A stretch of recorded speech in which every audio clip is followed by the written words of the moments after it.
1個多月過去，小米17 Pro 的體驗到底怎麼樣呢？從首發到現在，我一直拿它當我的主力機使用。從開箱到影像的對比，出了2期視頻。那我們這期視頻就來聊聊它長期用起來到底如何吧。大家好，我是雲飛。基本的信息啥的我們就不過多的重複。17系列它有3個版本，沒啥存在感的17標準，有背屏的 Pro 和 Max， 它們主要的區別就是屏幕大小和電池容量，性能和影像上沒啥太大的區別。我選 Pro 版本主要是因為我個人喜歡這個尺寸，且平時我看視頻娛樂主要還是電腦。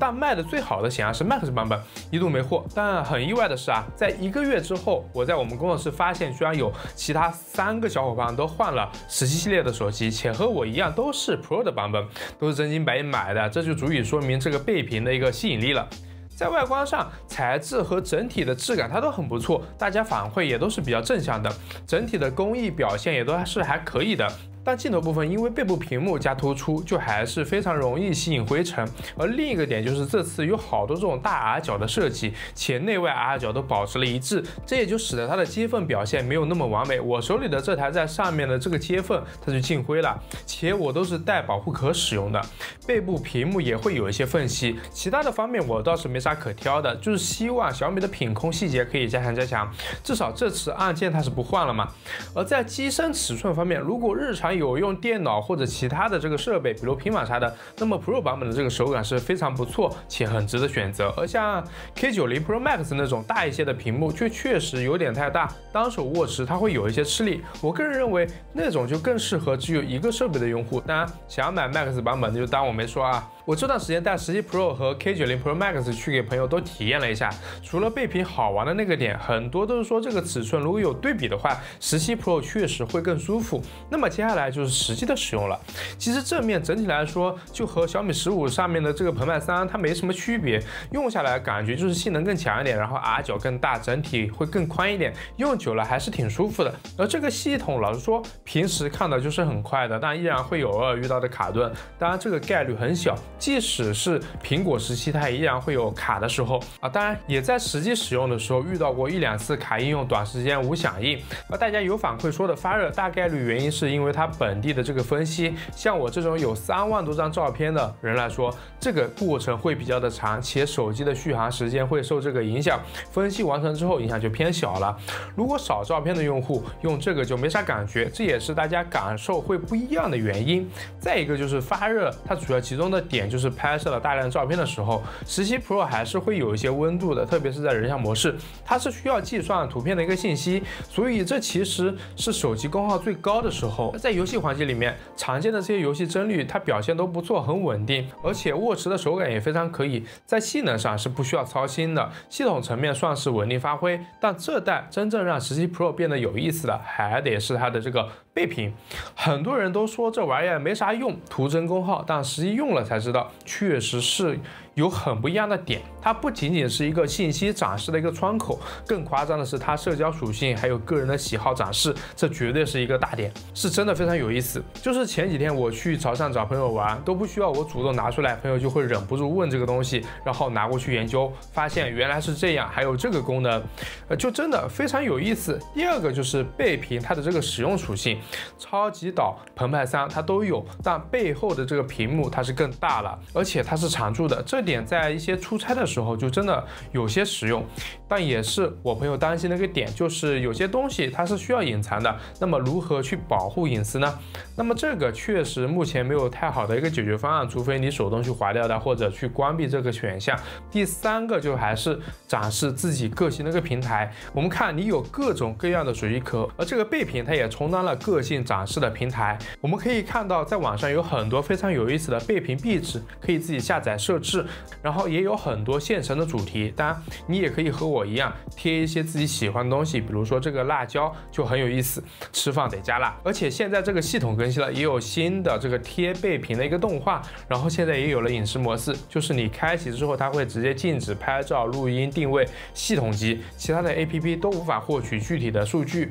這個大家可以自由的發揮，應用的場景感覺就挺適合開閉門會之類的。第4個是它拍照方面的一個幫助，在多人拍攝的時候就確實是非常用得上的一個功能。可以看到大家的一個構圖站位，然後也可以看到一些大概的表情，然後在手持錄像的時候也是用得到，直接就多了一個監視器，確實很直觀，很好用。但我在整理的時候發現了一個點，就是背屏拍照它的設置它是和前面不同步的啊，這點需要自己注意一下。就比如說前面我拍攝的照片都開啟了動態，但是在使用背屏拍攝的時候它沒有動態，就是這個你要是不清楚的話就會有一些困擾，大家直接使用背屏拍照的时候需要稍微的注意一下。而它自帶的拍立得模式上手难度是有一點點小高的，我個人用的不太習慣，適合女孩子去使用，男生擺來擺去就那麼幾個動作。然後在這裡面有一個小的技巧，它是可以暫停的，然後再繼續拍，這個我是用到很後面才發現。所以背屏這玩意兒不是剛需，但真用起來你會發現它確實能讓這台手機更有自己的味道。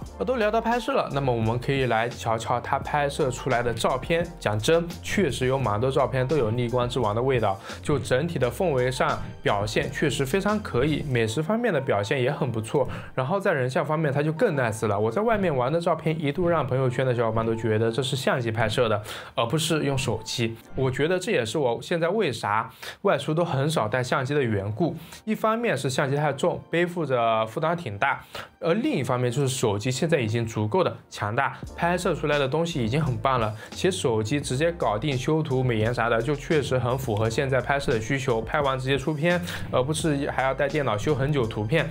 我出去其實帶了4台手機，有15 Ultra， 但用17 Pro 拍攝了之後，我也就沒再拿起它拍攝，這也是足以說明我對這個成像的滿意程度了。當然說是逆光之王，但更多的是 HDR 的能力，個人感覺和硬件方面的關係其實沒有那麼的大，因為都是手機在後台計算，呈現給你我的照片都是已經經過計算過後的了，這也是為啥拍多人像手機會熱的一個原因。當然在相機方面它的妥協也還是有的，內部有很多功能都無了，比如說双攝拍攝，蘋果17剛加上這個功能，小米就刪除了，關鍵是此前有很多用戶都已經習慣了這個功能，就很迷啊。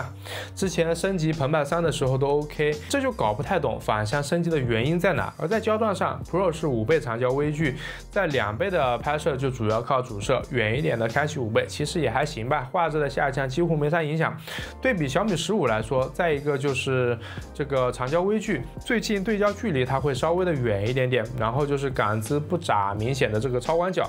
焦段變小了，影響对於我個人來說是比較小的。我喜歡用長焦，但阉割了总有點膈應。視頻方面我是沒啥好抱怨的，我的視頻裡面有很多也都是使用手機拍攝的素材，混合着相機的素材使用也沒啥違和的。17 Pro 的視頻能力我是認可，其他方面我個人比較在意的就是補光燈它的位置，在目前的這個位置是真的很影響日常開燈的一個效果，底部會被手部擋到，雖然沒啥影響，但還是想吐槽一下，下一代優化優化吧。而另一個大壞就是續航，電池大了但卻看不到有啥明顯的提升。拿我旅遊來說，它從早上5點多可以堅持到傍晚的6點左右，期間是拍攝了163張照片，當然裡面是包含了2個小時的飛機，正常使用的話我個人1天是沒有問題的。對於小屏旗艦來說，我個人感覺是比較 OK 的水平，當然這個得看不同人的不同使用習慣。現在是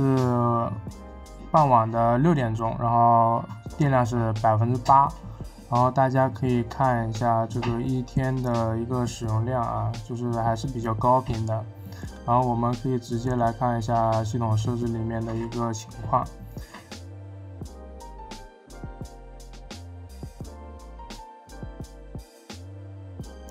可以看得出来，我這個整體使用的這個東西，相機和微信是比較多的，還有相冊，這些都是比較高耗電的一些應用啊。